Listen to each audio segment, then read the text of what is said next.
Hello, one and all. Welcome to Kitz Corner here. So we exposed the Democratic Party once again for being anti-worker and going against the working class part of America. As you can saw with the railway workers, they did the whole grandstanding thing. We care so much about them. How, oh my God, these people are not getting sick days. And then when push came to shove, they completely screwed them over and stabbed them repeatedly over and over again. Even the squad, even Bernie Sanders, because they're aligned with the Democratic Party, and the Democratic Party is the other side of the duopoly coin that couldn't give a shit about workers.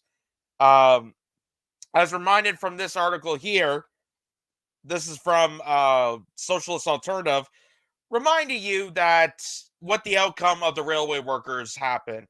So they were, flabbergasted on the idea that didn't have enough sick days, and these people that are so essential to the economy. I mean, CNN, MSNBC, all the mainstream networks are like in panic mode. Oh my God, how dare you guys go on strike? I mean, you're going to ruin the economy. You're so essential. You're an essential service to the whole part of America. How can you go on strike?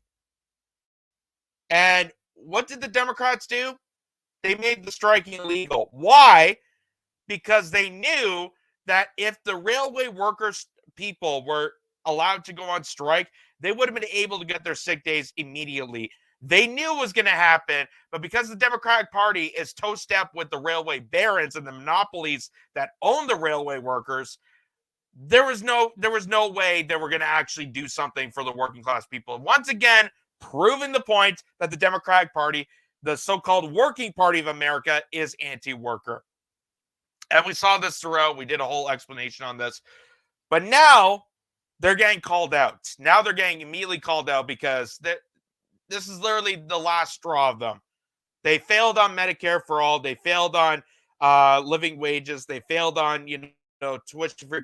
They failed on the campaign promises, the thing that brought them to attention, the thing that, Bernie was revolutionizing, the thing that AOC was going to bring the ruckus to. They failed at every point in turn. And now they failed on the basics of being pro-worker. They failed on the basics of pro-worker. So what really is the point of them? Why are we even still referring to them as progressives? They are not. They are faux-gressives. They're the fraud squad, and they will continue to be the fraud squad if they keep aligning themselves with the party that opposes working class people. So that's where this comes to attention. And Nick Brana, who you may know as the leader of the People's Party, he used to work with Bernie Sanders. Nick Brana called out Bernie Sanders for being very pro-war and going along with the war in Ukraine and aligning ourselves to, nuclear annihilation. And Bernie Sanders basically, slapped him under the bus and told him, "Oh, who you paid for? Who you paid by?" Even though people would like to know where Bernie's getting his money from, because this guy is supposed to be very pro-worker and very anti-war, suspiciously is very, very pro-war. And it's proven now that Bernie Sanders has been a war pig and aligns himself with the Democratic Party because the Democratic Party is pro-war. So now he's going to get called out by Nick Brana once again on why Bernie Sanders and the squad and the people that are supposed to be on the workers' side, AOC is the bartender from the Bronx. She knows exactly what working people are struggling with. Why they shat the bed on the railway workers and why they mercilessly went against them to make striking illegal so they couldn't get their sick days, they couldn't fight for their rights, and they couldn't move a momentum that would actually benefit the working class people and actually get this economy greater again for working people of America. So take a look at this. Bernie, what are you going to do to force Biden to support the rail workers, to give them paid sick leave? We all know that Biden's going to forget about it. The letter isn't going to go anywhere. So what are you going to do to force him? Why don't you call a rally at the White House? If you did that, other progressives would join you. The unions would join you. You have to take action, Bernie. You have a massive organizing platform. He did. And then what did he do? Joe Biden's a friend of mine. I decided to go with him, and screw all you revolutionaries. All you people that want change, all you people that want a revolution. I created this revolution. I wanted a coalition outside the Democratic Party, but now I'm become so in bed with it, I can say, screw you all. That's what happened. That's what happened to Bernie. The biggest disappointment in politics, the biggest goddamn disappointment. Bernie Sanders, the AOC squad, is just such a goddamn slap in the face to anyone who actually had hope and change. You know, we got the first bitch slap from Obama when, you know, the hope and change of 2008 came around and realized that Barack Obama was preaching the same way as George W. Bush and ruling like basically a moderate Ronald Reagan.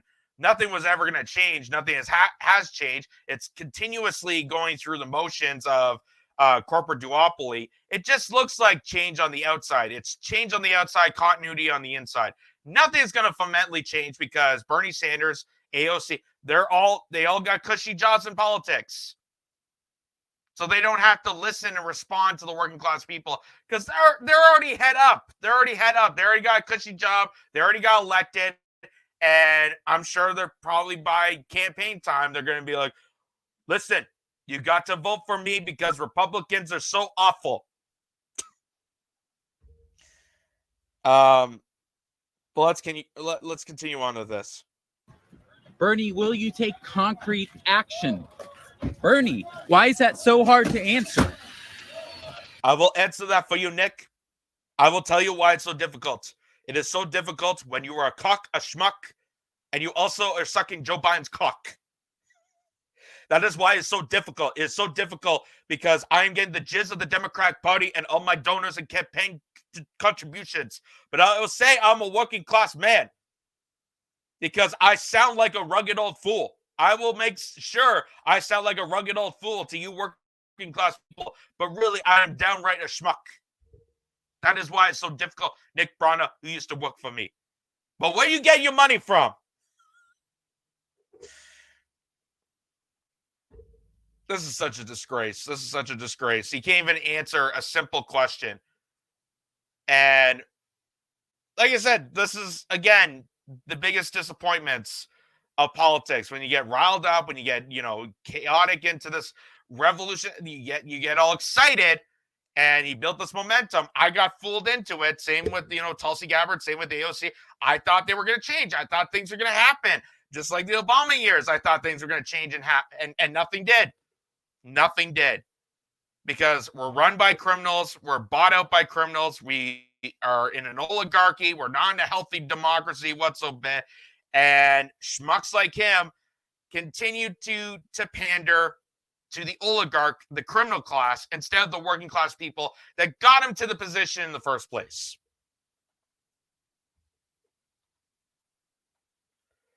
Will you take concrete action for the rail workers? And he drives away. There's Bernie Sanders, not committing to anything. Bernie, what are you going to do? So there's Nick Brana there. Reminding you what a schmuck Bernie Sanders really is. But it's also not just Bernie Sanders that's having the highlight of this, because other members of the squad have also been acknowledged and part of this. And let me show it to you here of just how crazy this really is. So Nick Brana, once again, here's he tweeting from the People's Party saying, AOC has also acknowledges that Biden will ignore their strongly worded letter. She says that will join Rashida Tlaib in organizing a rally at the White House demanding paid sick leave for rail workers and mobilize her millions of social media followers to join. Here's the thing. A strongly worded letter. No, a strongly worded letter is something when you have no power, no money, no ability to do so. That's what a person would do. But AOC, the squad, they have power. They have leverage. They're able to do something. And this is what they're resorting to. Why didn't you just come up with a plan? Why aren't you not sticking it to the party that's screwing over the workers in the first place? Why are you not bringing on the ruckus, AOC? Is it too violent for you? Is it too goddamn violent to get paid workers sick leave? the people that are responsible for the majority of the economy, that things are going to crash if they go on strike. Why are we not helping them then? Why are we not aiding to them? But here's Nick Braun again, confronting AOC, and really what the shill this really is. Congresswoman, you just said we have to use every tool available to get paid sick leave for workers. So much. Thank you so much. Congresswoman, you said we have to use every tool available. Will you call for a rally? Will you call for a rally at the White House?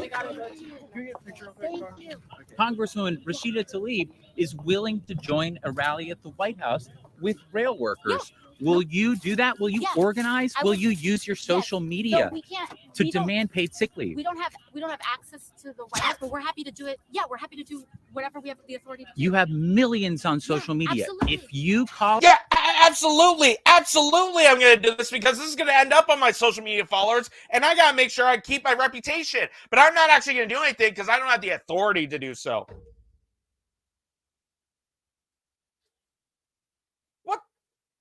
Are you kidding me? Are you kidding me? This is the AOC to bring on the ruckus. Oh, if I had the authority to, might do something. Could do something. This is the response you get for the progressives in America. Could do something if I could and have the authority to. I might be able to do something. Maybe. I don't know. Maybe I could schedule it in between Wednesday and Friday.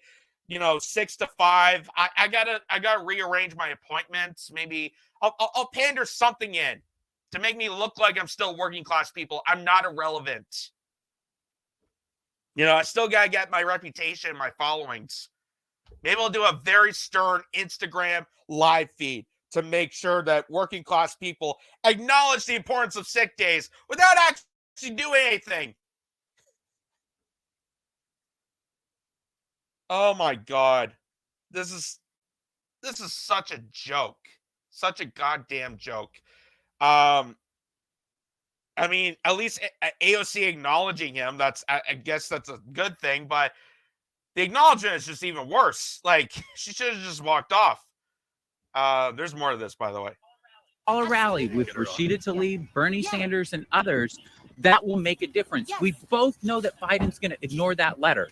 No. I mean, what? Yeah. I know Biden's going to ignore that letter. He's going to ignore it. He's going to completely side with the railway barons, which is why we did the letter. We're not actually going to do anything. And then when push comes to shove, you'll have to vote for us because we'll say the Republicans are doing the worst thing ever. Even though Ted Cruz of all people, acknowledged sick days and actually brought to attention that he was going to challenge the bill and bring more sick days to the railway workers. You know what happened to that bill? You know what happened to Ted Cruz contesting that? They wiped it away. Ted Cruz of all people. Ted freaking Cruz, who I'm not a fan of. I'm not defending him in this. But when push comes to shove, if it gets people sick days, the railway workers who've already been the brunt of abuse for all these years, if it's going to get them sick days, you side with whoever to get it done.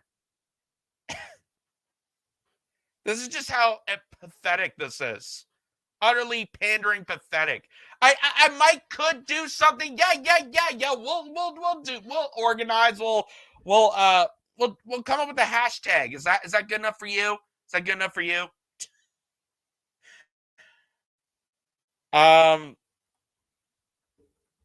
We're willing to work with organizers, and if organizers are willing to make that happen, we'll be there. You'll use it, but you have to help organize it, Congresswoman. Yes, and we have to work with labor as well. Yeah. Thank you. So there's AOC again deflecting from her responsibilities, because again, like I said, she's already in power.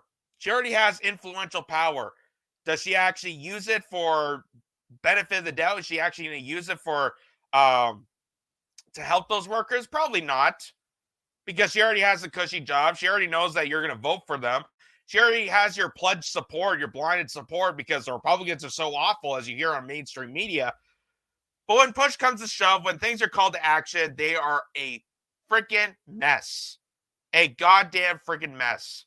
which shows exactly what failures they are, what sideshows they are, and how they're completely dupes and scam artists. They bring you in to think they're going to bring on the ruckus and get the change that you deserve as working class people. They sucker you in, they pander you in to make you vote for them. And then they get into power, they have the influence, they have the potential, they have the leverage, and what do? They do nothing. They let it crumble and they vote against you and then manipulate you by saying it's the Republicans' fault, it's someone else's fault. We just didn't have the time. We just didn't have the organization.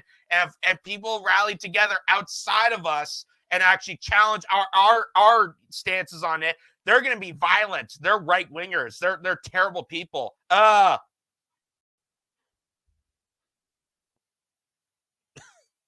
Sorry, that just reminded me of a meme of someone posted on AOC. Where they put it on like a Parker Brothers game. It's AOC's favorite game. Is it racism, Russia, or what was the other one?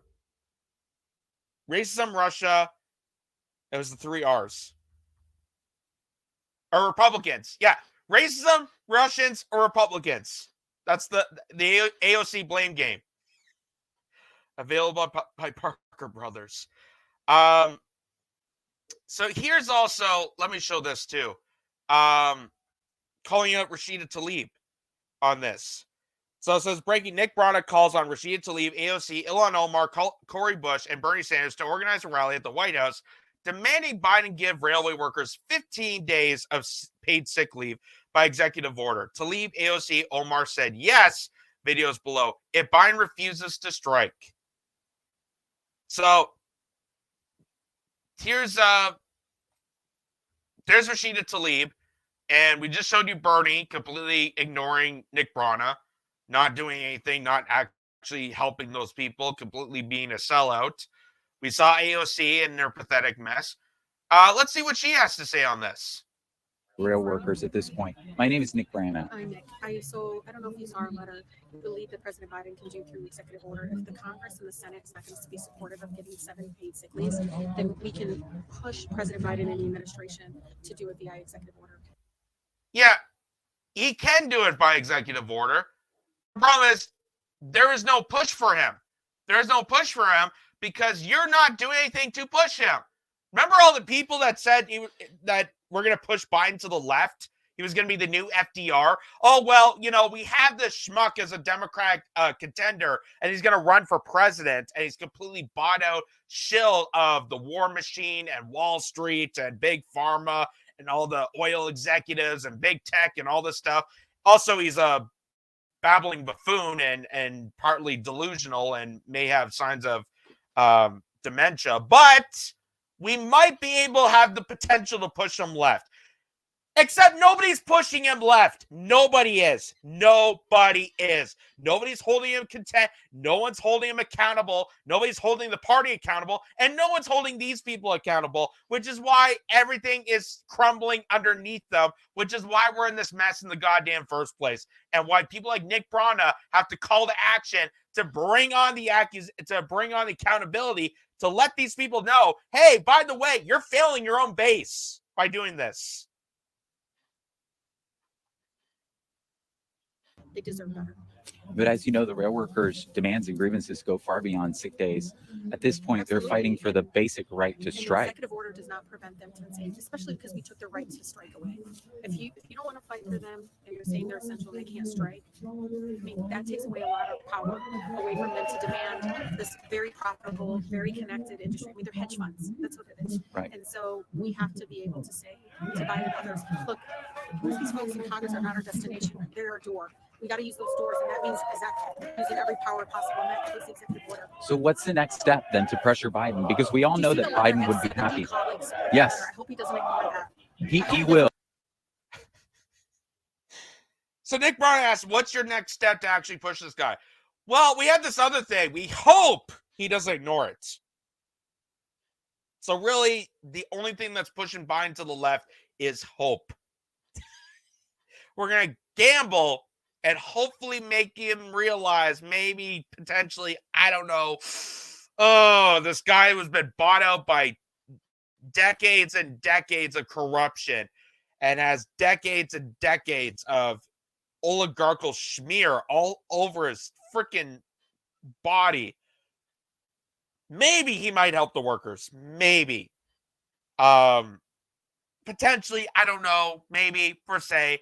I mean, I don't have anything else to add to that. That's why I'm going to talk so quietly and modestly.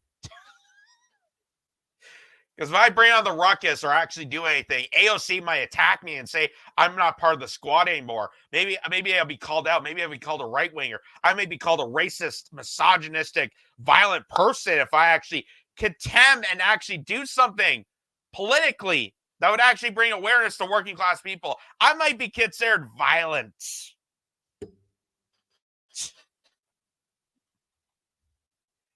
This is just so insane. Good first step. Absolutely. But now, are you going to ask them to I use their hope that social their media to district- come I mean, out? Absolutely. I think their district and the folks in their community should absolutely demand it of them. And I think they're doing a great job making sure that happens. And I'm hoping that they check if they see if they signed that letter to demand that President Biden support that executive order. Because you and other progressives have millions on social media. Why not use those million followers? I know, but you want me to go and work for the other districts, but not for my residents? No, I mean call for a rally, call for a meeting at the White House, and call the other squad members. In fact, announce the other squad members are going to be there. I live in Virginia, in District 11. It is something that I just want you to know. I'm very connected to movement folks in my district, and I've been showing up and doing everything I can to raise awareness in my community that this should matter to you, even if you're not a rail worker. That's what I'm doing. If you call for a rally at the White House, the others will join you. Nick Brana making excellent points there. I mean, look at the rallies that were around for Medicare for All. Look at all the rallies that brought people together for March for Your Lives. When school kids got together, when mass shootings were occurring in Parkland. The ability of social media is powerful. The fact that people can rally together and say, hey, we can actually potentially make change happen and get people organized together to unite to one another and actually help these railway workers get what they deserve. But people like Rashida Tlaib and Ilhan Omar and Cori Bush and AOC and Bernie Sanders, the complete fraud squads that they are, have completely been the wall to try to block that movement. She's trying to block that idea. Well, I'm not really in your district, so I can't really. Do you not understand how social media works? You go online, you post something, and someone else from another part of the world might look at that and might like it and comment and maybe actually call to action in their area. Like, have you never organized a rally or organized anything beforehand? Like, do they think the internet only exists in their district, only for their residences? Nowhere else is there internet? This just shows, once again, the Democratic Party is a complete, utter catastrophe when it comes to working class people. There is no working class party in America. There's no left party in America. There is no working class party. It's bought by oligarchy. It's bought by duopoly. The light just flashed for some random reason. And you're in total, complete control of criminals and mafia-like goons that are oppressing you every day and every turn to continue to manipulate, brainwash, and go against you and go against working class people every single day.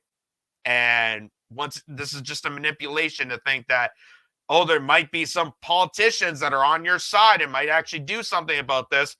But when push comes to shove, they have nothing. They have a letter. And hopefully Joe Biden might not ignore it. That's all they have for railway workers, even though there's such an influence and such a essential service for the entirety of America. Think of the economy. How disastrous it'd be if the railway workers just suddenly disappeared, as CNN and MSNBC points out. So why are we not doing anything to help those people? Why are we not organizing rallies to help the essential services, if they're so potentially essential for this country, if they're so vital for the economy, why are we not helping those people strive and continue to strive in the industry instead of doing this crap, this PR stunt that the fraud squad continues to do? It's all PR, it's all make believe, it's all a show to get people manipulated to think they actually care about you, but push comes to shove, they don't have anything.